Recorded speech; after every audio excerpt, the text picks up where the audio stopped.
Muito obrigado. Quero ressaltar aqui a importância para mim sempre muito gratificante fazer pronunciamentos nesse plenário com a presença de Vossa Excelência, parabenizar pelo Estado de Santa Catarina, tão bem representado por Vossa Excelência, dizer que nós no Estado do Espírito Santo também estamos comemorando ter sido colocado o único Estado da Federação com ajuste e equilíbrio econômico acima de todos os outros, pela necessidade que esse momento exige de todos a competência, a capacidade de organizar economicamente o Estado, financeiramente o Estado, para que produza as políticas importantes, socialmente importantes, economicamente importantes para a sua população.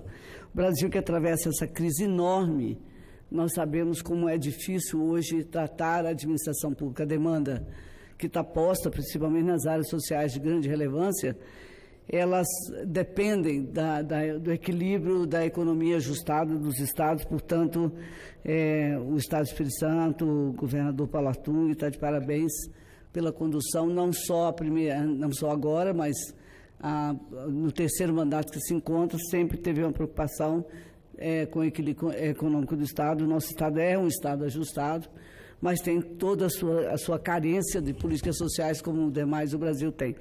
Eu vejo nisso, senhor presidente, antes de fazer o pronunciamento, o senhor vai ter um pouquinho de tolerância comigo, eu vejo nisso, e hoje falava com o ministro da Saúde, que, na verdade, a gestão pública ela se transformou nas gestões ineficientes. Atendemos, ver o percentual de crescimento da folha de pagamento dos estados, nesta crise, a partir de 2015, foram de mais de 12% a 13%. Quer dizer, você não aumenta mais despesas quando você precisa organizar a sua economia.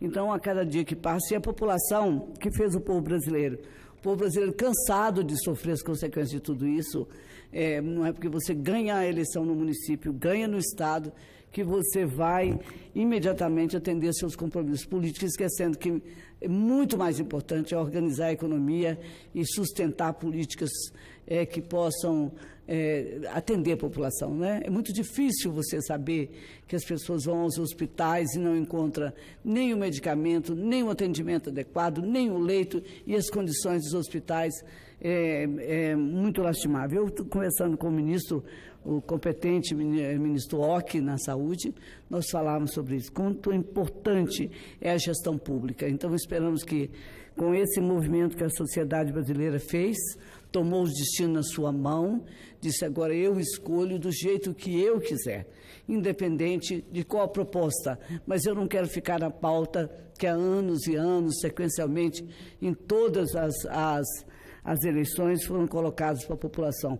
A população não quis saber se naquele momento ela teria que escolher entre um programa tal ou outro programa. Ela escolheu o que ela queria fazer, que era ter a capacidade de dizer que agora quem me representa nesse momento é o presidente eleito que aí está, Jair Bolsonaro, a quem desejamos, não só depositamos o voto de confiança, estarei aqui no Senado para trabalhar pelas propostas que foram todas elas factíveis com os interesses da população, como lutar para que finalmente o país possa sair dessa crise. O esforço que o presidente Michel fez, de enfrentar os problemas que já se acumulavam, ele é reconhecido, não conseguimos tudo o que queríamos, mas tenho certeza que agora alguém que foi ungido pela confiança da população brasileira, e aí não tem aquela história que eu canso de ouvir e canso de rebater, que o povo escolheu um para governar e o outro para ser oposição. O povo escolhe um para governar e todos os outros para trabalhar em conjunto para melhorar a situação do Brasil. E é exatamente sobre esse assunto, senhor presidente, que eu venho aqui na tribuna falar, sobre esse Brasil de agora. Há alguns dias, senhor presidente, no último dia 16 de outubro, o Fórum Econômico Mundial publicou, como faz anualmente, por força dessa época, o relatório de competitividade global. O documento é uma referência fundamental para avaliarmos quão competitivas são as nações no cenário internacional e que tendências podemos verificar nesse cenário, especialmente no que diz respeito ao nosso país, que é a parte que mais nos interessa. Pois bem, As notícias, como nós podíamos esperar, nesse quadro que se arrasta de crise, não são nada boas para os brasileiros. Nós continuamos patinando entre os países menos competitivos do planeta, em um mundo em que esse conceito se torna cada vez mais importante, cada vez mais crucial, cada vez mais determinante para o sucesso de uma nação. No relatório desse ano, o Brasil ocupa a posição de número 72 entre os 140 países. Estamos atrás, senhor presidente, de nações de porte econômico muito menor que o nosso. Para citar alguns exemplos, por exemplo, que as pessoas que estejam nos ouvindo entendam por que é importante registrar essa estatística. Nós temos as Ilhas Maurício na 49ª posição, temos o Cazaquistão na 59ª posição e temos o Azerbaijão na 69ª posição. Na América Latina, nós temos 7 países na nossa frente. Nós temos Chile, o México, o Uruguai, Costa Rica, Colômbia, Peru e Panamá. Essas economias não podem ser comparadas, nem o tamanho desses países com o Brasil. Nós chegamos a ocupar a posição de número 57, senhor presidente, no relatório de 2014 e 2015, entre os 144 países. Olha a diferença para o patamar que nós estamos frequentando. E de lá para cá, só decaímos. Chegamos a ocupar a 81ª posição no relatório de 2016-2017. O que significa, afinal, tudo isso que eu estou dizendo aqui? Senhoras e senhores senadores, esse conceito de competitividade, que é uma amostragem que se coloca mundialmente. O Brasil é uma grande economia, é uma das maiores do planeta, um gigante da agricultura e da pecuária, um dos maiores mercados consumidores do mundo. Por que, então, a nossa posição no ranking de competitividade global é tão ruim? Comparava de países que representam uma ínfima fração da economia mundial e da nossa economia. A resposta, evidentemente, não será simples. Já temos frequentado a pauta dos debates internacionalmente, todos analisam o Brasil. É relativamente fácil comparar a competitividade entre empresas quando a gente fala de economia, por exemplo. Uma empresa, e o senhor sabe, que sou do ramo, é mais competitiva que suas concorrentes se ela consegue oferecer produtos melhores, a preços baixos, garantindo, inclusive, a satisfação dos seus clientes, da sua prestação de serviço, e assim ela vai conquistando uma parcela maior de mercado em que ela atua. Quando tentamos comparar a competitividade de países, porém, a coisa é complicada. Quando nós estamos falando do universo de uma nação, que parâmetros nós devemos usar? Como avaliar se um país é mais competitivo que o outro, sem índices numéricos, que não tenha nenhum equívoco, como, por exemplo, o preço de um produto? O Fórum Econômico Mundial, em seus relatórios globais anuais, vem propondo com sucesso a utilização de 12 parâmetros ou pilares de competitividade que permitem você construir um ranking de competitividade entre as nações. Daí o resultado que nós estamos abordando aqui. E são 4 pilares, senhor presidente, chamados ambientais. São instituições, infraestrutura, tecnologia de comunicação e informação e estabilidade macroeconômica. Os pilares que eu citei, os últimos 2, referem ao capital humano, que tem saúde e formação profissional. Problemas que nós estamos enfrentando todo dia com perda de qualidade. 4 outros pilares dizem respeito às práticas de mercado. Mercado de produtos, mercado de trabalho, sistema financeiro e tamanho do mercado. Finalmente, os pilares 11 e 12 avaliam o ecossistema de inovação do país, o dinamismo dos negócios e a capacidade de inovação de cada nação.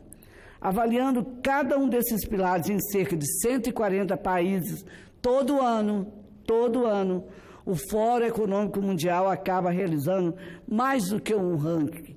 Ele oferece um raio-x de cada país em aspectos que eu considero e que o mundo considera importantíssimos. Isso acaba se tornando uma mensagem e um alerta para os países mal colocados na classificação, infelizmente, entre eles está o Brasil. Se analisarmos rapidamente os dados específicos sobre o Brasil no relatório, veremos que estamos bem em apenas um pilar, o tamanho do nosso mercado. Somente, quesito em que nós ocupamos a 10ª colocação entre os 140 países avaliados. Parece uma grande contradição. Os outros 11 pilares, porém, que eu acabei de citar, em geral, nós estamos abaixo da média mundial. Em dinamismo dos negócios, por exemplo, há 107 países, senhor presidente, com um ambiente de negócio mais dinâmico do que o nosso, o que diz muito sobre o peso em que a burocracia e a alta carga tributária impõem aos nossos empreendedores. Em resumo, a situação é crítica, reflexo de erros de estrutura que insistimos em cometer no Brasil há anos e décadas. Por isso, o Brasil, apesar do seu território, do seu ambiente de negócio, da macroeconomia, as situações, os mecanismos usados para essa economia funcionar são essas que são verdadeiros entraves na burocracia para que o país possa se desempenhar. Como inverter, então, essa tendência, esse comportamento? Como nos aproximamos mais das nações que ocupam as primeiras posições do ranking de competitividade? Estados Unidos, Singapura, Alemanha, Suíça, Japão, Holanda, Hong Kong, Reino Unido, Suécia, Dinamarca, para ficarmos então, já que estamos entre os 10, apenas nos 10 mais bem posicionados. O que nós podemos fazer? O problema não é fácil, ele é complexo. E a resposta também não é simples. Mas se eu tivesse que enfatizar apenas uma variável, eu não teria dúvida em responder aquilo, presidente Dário Berger, que insistentemente falo dessa tribuna: investir em educação.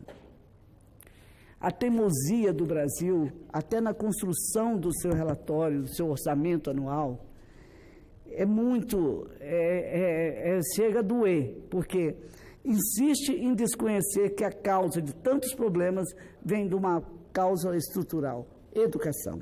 Educação sempre foi no mundo e continuará sendo a chave para nós sairmos do atraso, para nós evoluirmos, para fazer a inserção social devida e econômica devida. A educação diminui desigualdades, democratiza oportunidades, combate a fome, a miséria, a pobreza, qualifica a mão de obra, reduz a dependência, agrega valor aos produtos do nosso trabalho. Investir em educação, senhor presidente, é iniciar uma bola de neve de efeitos cumulativos, que são benéficos, afinal de contas, e vão transformar o Brasil em nova nação.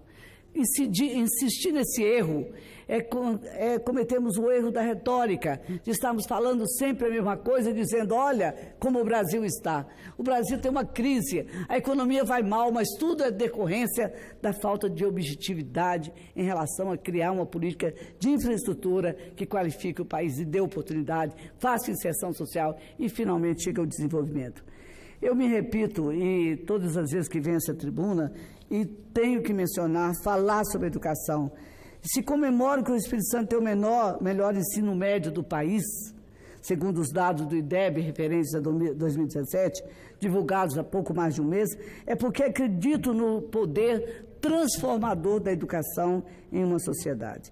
Se investigarmos a história dos 10 países que citei há pouco, os 10 países que eu falei, senhor presidente, ocupam o topo do ranking de competitividade, não tenho dúvida de que é possível identificar um forte investimento na educação de crianças e jovens e como um elemento comum, imprescindível, necessário e absurdamente desejado pelo país brasileiro. Singapura talvez seja, entre eles, o exemplo mais radical do que investimentos pesados em educação podem fazer em um espaço relativamente em curto tempo.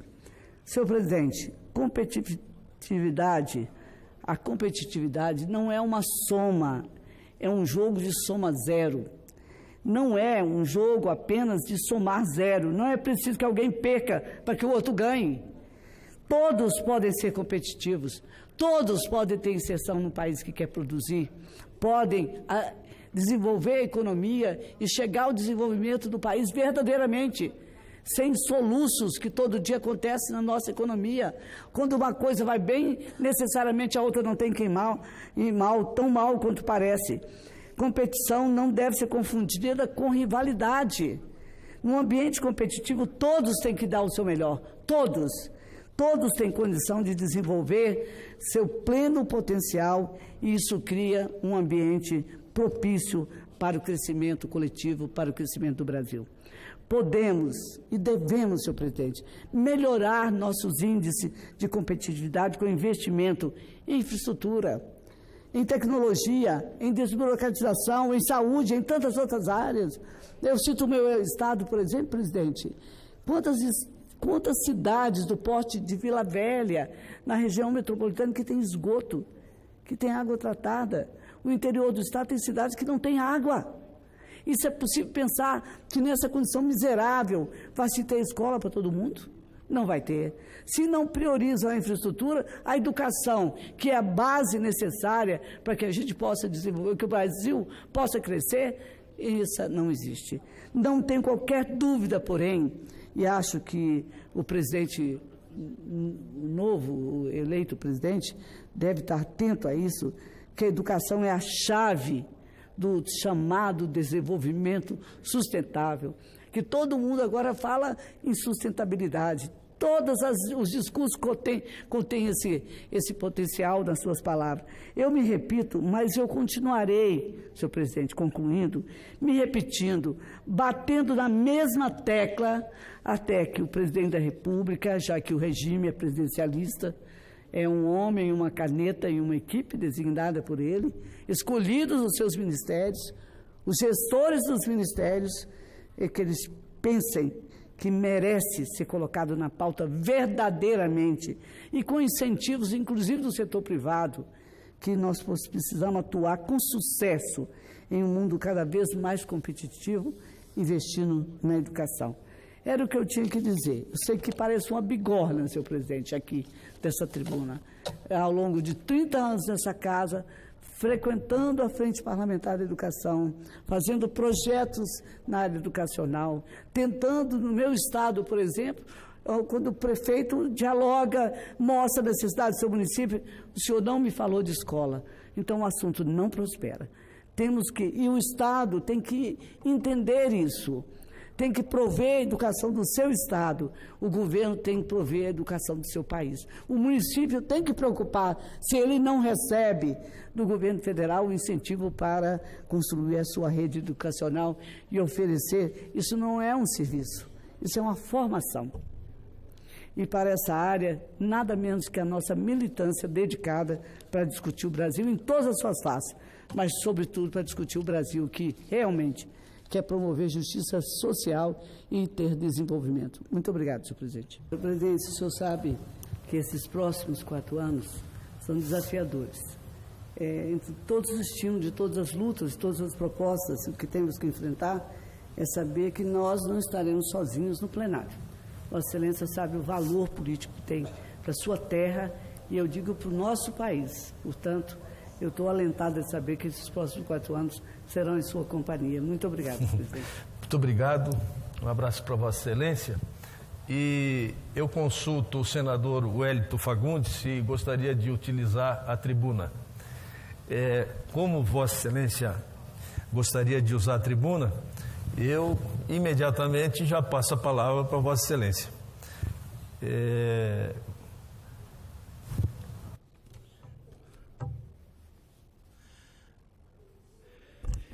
Eu gostaria